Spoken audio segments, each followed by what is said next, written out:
Semakin diserang, Gibran semakin naik surveinya.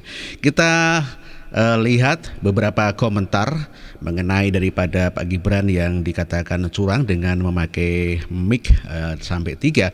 Namun demikian Pak Ganjar juga memastikan kalau beliau juga mendapatkan hal yang sama. Kita lihat pernyataan daripada Pak Ganjar ya. Yang sama.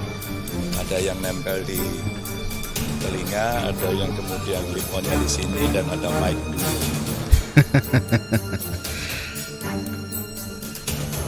Berapa alat sih Pak yang dipasang? Ada 3 memang. Ada 3, ini ada sama 3 seperti punya, Pak Ganjar. Jatah yang sama. Ada yang nempel di telinga, ada yang kemudian clip-onnya di sini, dan ada mic. Waktu saya tanya, dulu saya juga dapat itu kan. Kenapa banyak sekali? Kalau alatnya tidak berfungsi, maka ada backupnya. Sebenarnya kalau saya tidak tahu teknologi yang lebih canggih pada soal itu. Rasa-rasanya sih ya mereka menggunakan itu saja. Saya juga kaget ketika ada ya orang yang punya pemikiran yang lain gitu ya. Mungkin mereka punya ilmunya sendiri. Cuitannya Roy Suryo mempertanyakan adakah orang yang berbicara kepada Gibran melalui earphone untuk memberikan jawaban. Menanggapi cuitan itu, Ketua KPU Republik Indonesia Hasyim Asy'ari buka suara. Hasyim membantah pernyataan yang disampaikan Roy Suryo. Bantahan itu disampaikan Hasyim pada Sabtu 23 Desember. Ya, bahwa KPU juga mengatakan kalau fitnah ya daripada Roy Suryo itu ternyata Hasyim juga berkata bahwa Roy Suryo kerap menyebarkan fitnah. Menyebarkan Dia fitnah. bahwa ketiga cawapres yakni Muhaimin Iskandar, Gibran Rakabuming, dan Mahfud MD diberikan fasilitas yang sama. Jadi wali kota wis bohongi kok. Jadi rakyat jangan dibohongi. Solo aja lah. Nah, ini Pak FX yang menyerang ya, selain daripada tadi Mas Roy Suryo, ini Mas FX Rudiatmo yang dulu wakilnya Pak Jokowi sebagai wali kota Solo. Ini juga masih menyerang ini dari PDIP, entah apa motifnya ini. APBN dan CSR kok.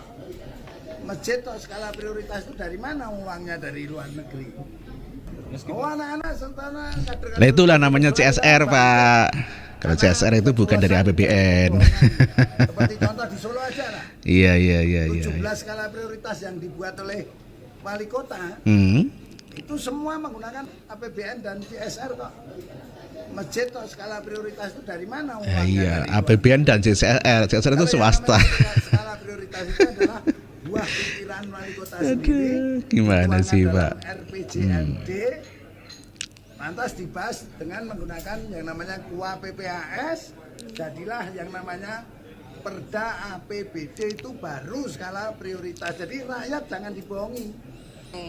Carbon capture dan kemudian carbon storage ini kan nanti pada saat berbicara tentang lingkungan hidup. Iya, ini Pak Hasto juga menyerang ya setelah tadi Pak FX mengatakan bahwa di Solo itu pembangunan itu dibiayai oleh APBN dan CSR. Loh, CSR itu swasta. Gitu loh, CSR itu loh.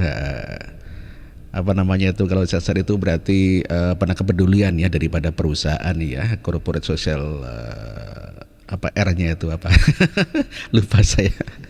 Dari perusahaan yang peduli kepada pemerintah untuk membangun seperti ada masjid, ada mungkin seperti kamar mandi, kakus dan sebagainya, itu dari swasta.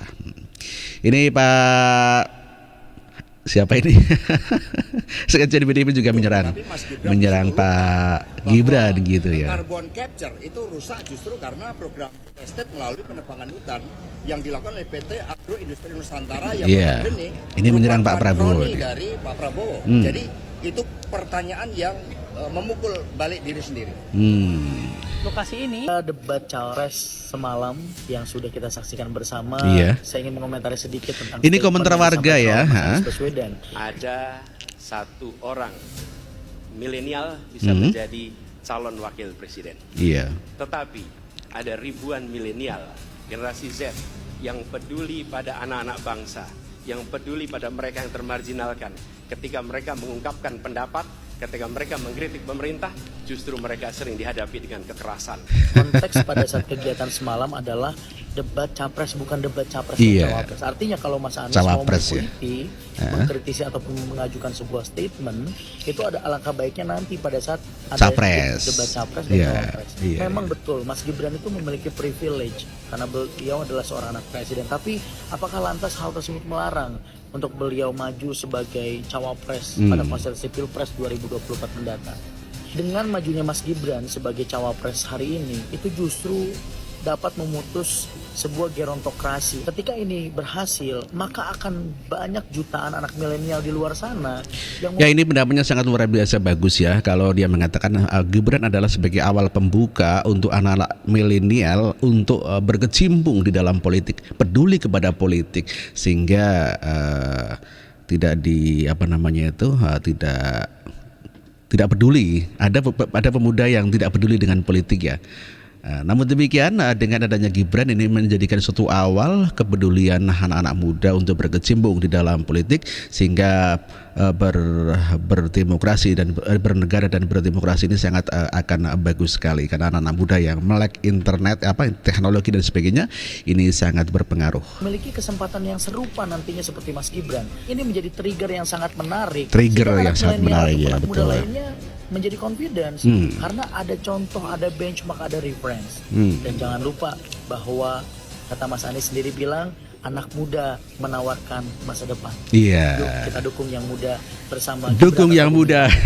Kenapa dia ngomongnya SGIE bukan SGIE gitu? Sebenarnya pelafalan SGIE. Iya betul, ini lebih dijelaskan ya. Selama kita ngerti artinya SGIE. Abbreviation dalam bahasa Inggris atau singkatan dalam bahasa Inggris dilafalkan secara bahasa Indonesia kayaknya udah umum di Indonesia. Iya, apa saja? Contohnya seperti on the way, OTW, OTW. bukan OTW, OTW. Gak pernah ada orang yang ngucapin betul. COD, cash on delivery. COD ya. COD jarang. Iya, Banyakan orang Indonesia ngomongnya COD, WFH. Iya, COD betul lah. BTW, BRB.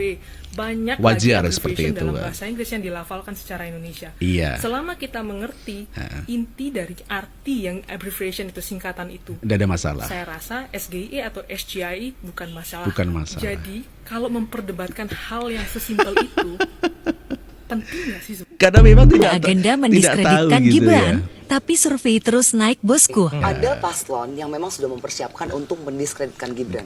Kami melihat ada beberapa supporter yang ternyata memvideokan Gibran, gitu yang ya. sebenarnya kan bukan jadi center of camera ya pada saat itu, karena duduk belakang. Dan itu dilancarkan di berbagai buzzer-buzzer mereka, KOL mereka. Itu mendiskreditkan secara pribadi, secara karakter. Padahal kan dia bukan menjadi subjek debat kemarin ya. Nah kami melihat itu dan itu menurut kami tidak sehat. Tapi survei menunjukkan, survei Litbang Kompas menunjukkan, justru Gibran makin dienyek, makin dinyinyirin, makin diserang, justru naik terus. Udah 30% lebih kan nih? Data saya berapa tuh? 37,3%. 37,3%. Pak Mahfud hanya 21,6%. Bayangkan seseorang yang begitu terkenal dan juga Caimin 12,7%.